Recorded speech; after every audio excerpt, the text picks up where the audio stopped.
Recently, Karen Attiah, a columnist for the Washington Post, is very furious because in the wake of the assassination of Charlie Kirk, she talked about him being a racist white man. And they felt, Jeff Bezos is the owner. They just felt, we've had enough of that. We saw a lot of that with Don Lemon. We see that with Al Sharpton. People are just tired of race. Charlie Kirk had said something.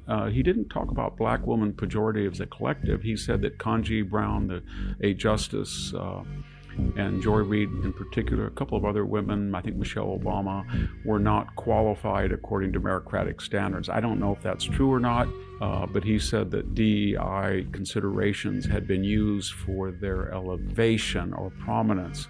In a way, I suppose he would say, why is Melania Trump not on Vogue, but Michelle Obama was? I would say I don't know if it has anything to do with race or not, but it might have just as much to do with left-wing politics. But nevertheless, they have been canceled and they're very, very angry. And they feel that the Charles Kirk death, assassination, has opened the gates of censorship. No, it hasn't. It's making a larger point that when somebody dies, there's a period traditionally of grace. They're also very angry because the murder of Irania Zarutska opened the gates, they feel, of collectivizing, stereotyping black crime in a way that's unfair. They kind of say this, the right wants a George Floyd movement. But remember one thing that's very, very important about this dichotomy, this dialogue back and forth. When George Floyd died under police custody, he was used by the left to advance a larger agenda based on a premise. And we were told that George Floyd died violently while in police custody because this was a normal event in the United States where police systematically killed suspect unarmed black males. That was not true. That was not true.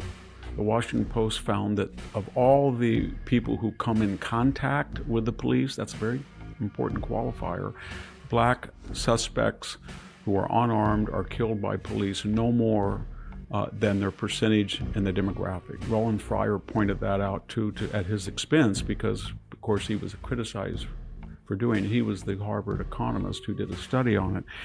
That's very different than Irania Zarutska, because conservatives like the late Charlie Kirk and others were making a point that represents a phenomenon that people are not talking about.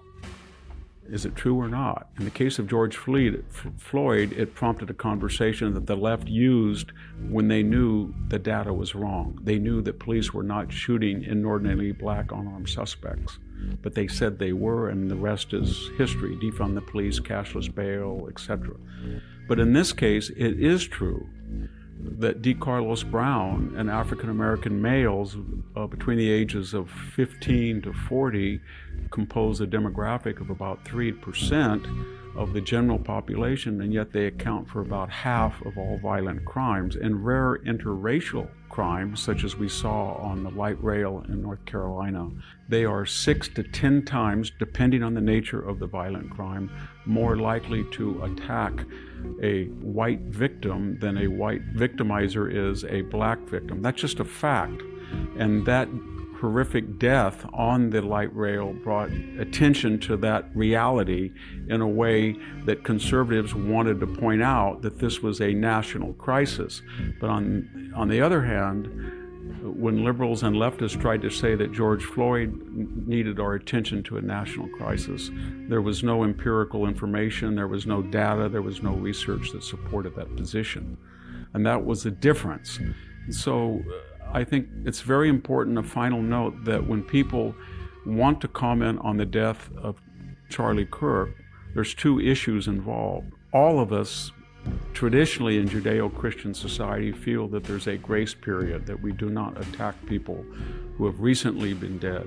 Don't speak ill of the dead. It's a famous Latin phrase. If you are going to speak ill of the dead and violate that canon, then you have to be accurate. You have to point out that this represents something, that is supported by evidence. And in the case of George Floyd, there was no evidence for police overrepresentation of black suspects as victims. In the case of the Ukrainian immigrant, there was a lot of evidence that D. Carlos Brown was not unusual, that he represented a particular demographic that inordinately was responsible for crime, and in rare cases of interracial crime was inordinately represented as the victimizer class. When people pointed that out, as Charlie Kirk did, he was not wrong for doing that. We've had a culture of about 5 years of what I would call cancel culture, deplatforming, doxing, using blacklisting, using all sorts of methods to suppress free speech. That was one of the reasons why Elon Musk paid such an exorbitant sum for the old Twitter to allow free speech. Cancel culture said that if you voice something that was considered illiberal, you were going to lose your job. We saw that through Me Too, with a number of Hollywood luminaries and professors were fired because they had said or done something considered sexist or ill-advised. We saw that on matters of race after George Floyd. But what's happened now is the death of Charlie Kirk has kind of turned the tables. People who are using that death to comment in criticism of him before he's even buried are now facing not censorship, but certain platforms, media platforms especially, are saying, we just don't want you to be here anymore. Not that we don't like you, we're not trying to censor you, we're just giving you the Joy Reid treatment. In this video, Victor Davis Hanson reflects on how society has grown dangerously selective in its outrage, especially when it comes to race and free speech. He contrasts the reactions to George Floyd's death and the murder of Charlie Kirk, showing how one was used to advance a political narrative while the other is being silenced under the pretense of sensitivity. Personally, I find his argument compelling because it exposes how data, facts, and empathy are no longer enough to guide public discourse, only ideology.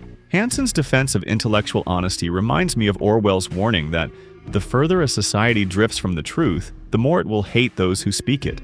Whether one agrees with him or not, he forces us to confront an uncomfortable question. Have we replaced justice with tribal loyalty and truth with moral fashion?